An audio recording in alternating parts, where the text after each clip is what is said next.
शीर्षक छोटे शहरों का चक्कर, चिंटू पिंटू और गप्पू की अनोखी यात्रा। एक छोटा सा शहर था जिसका नाम सुंदरपुर था, जहाँ कुछ बच्चे चिंटू पिंटू और गप्पू हर रोज नई नई कल्पनाओं में खो जाते थे। एक दिन जब वह अपने स्कूल के बाद घर लौट रहे थे, उन्हें एक रहस्यमय और अनोखी किताब मिली।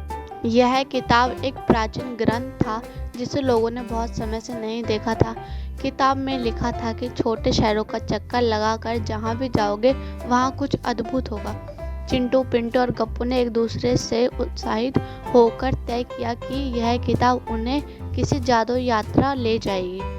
दोस्ती की यारी और साथ में होने वाले एडवेंचर का सोचकर तीनों ने योजना बनाई। उन्होंने तय किया कि सबसे पहले सुंदरपुर से बहुत दूर एक अनजान शहर कल्पनगर की ओर निकलेंगे। उनकी यात्रा का पहला दिन था और वह तीनों ने स्कूल के बाद अपना सफ़र शुरू कर दिया।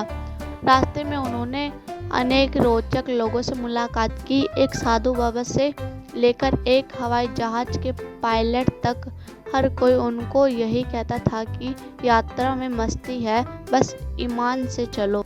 जब वह कल्पनगर पहुंचे तो देखा कि वहां का माहौल कुछ अलग ही था। शहर की गलियां, हवेलियां और व्यक्ति सब कुछ किसी फेरी टेल की तरह दिखने लगा था। एक छोटा सा बाजार था जिसमें कई तरह के जादू भरे सामान मिल रहे थे। चिंटू पिंटू और गप्पू ने सोचा, यह तो सचमुच जादुई शहर है। वहाँ के लोग भी बहुत हल्के दिल और दोस्ताना थे। उन तीनों ने एक छोटी सी दुकान में एक अजीब सी शक्ल का जादू का डिब्बा देखा।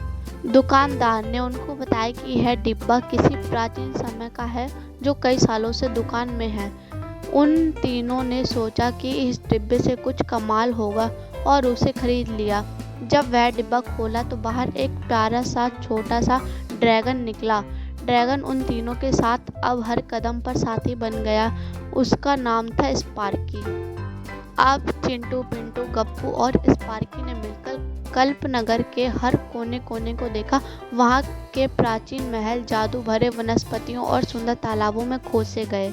एक दिन वहाँ प्राचीन रहस्यमय गुफा मिली। गुफा के अंदर एक मैजिक मिरर था जो भविष्य दिखाता था। चिंटू पिंटू गप्पू और स्पार्की ने एक दूसरे का भविष्य जानने के लिए मिरर के सामने खड़े होकर अपने हाथ जोड़ लिए। मिरर ने दिखाया एक सुंदर भविष्य। वह साथ में कई और मैजिकल शहरों का चक्कर लगाएंगे और दुनिया भर में अपने जादू से लोगों की मदद करेंगे। इतना सुनते ही वह साथ में हंस पड़े और एक दूसरे को गले लगा। अनोखे शहरों का चक्कर लगाते हुए चिंटू पिंटू गप्पू और स्पार्की ने अपने आप को और भी अच्छे से समझना शुरू किया। वो समझ गए कि दोस्ती, हंसी और नए अनुभवों का मूल्य अनमोल होता है। आखिरकार जब उनका मैजिकल यात्रा खत्म होने का समय आया तो वो सुंदरपुर लौट आए, पर उनके मन में अब भी वह अनोखे शहरों का चक्कर लगा रहे थे। उन्होंने समझा कि असली सौंदर्य और जादू हमारे दिल में हमेशा बना रहता है। उन्होंने भी समझा कि असली सौंदर्य और जादू हमारे चारों ओर है, हमें बस देखने की क्षमता चाहिए। उन्होंने अपने जीवन को एक नए नज़रिए से देखा और उनकी सोच में बड़ा बदलाव आया। वह यह समझ गए कि हर छोटी मोटी चीज़ में कुछ सीखने लायक होता है। उनकी एक और यात्रा शुरू हुई, लेकिन इस बार उनका मकसद था दुनिया को बेहतर बनाना। वह जादूगरी शहरों से गुजरते हुए लोगों की मदद करते हुए और हंसी मजाक में रहकर जीवन का आनंद लेते। चिंटू पिंटू गप्पू और स्पार्की मिलकर एक नए सपने की यात्रा पर निकल गए और उनकी कहानी बनी एक अद्भुत और प्रेरणादायक कहानी।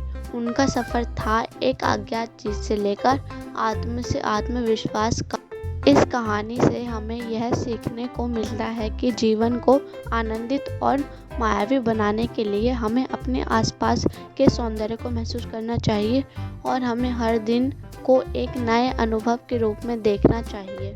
यह कहानी हमें यह भी बताती है कि अगर हम अपने सपनों की पूर्ति के लिए सकारात्मक भावना बनाए रखते हैं और अगर हम मेहनत और साहस से उनकी प्राप्ति के लिए प्रयास करते हैं तो जीवन हमें हमेशा नई सफलता की ऊंचाइयों तक पहुंचा सकता है।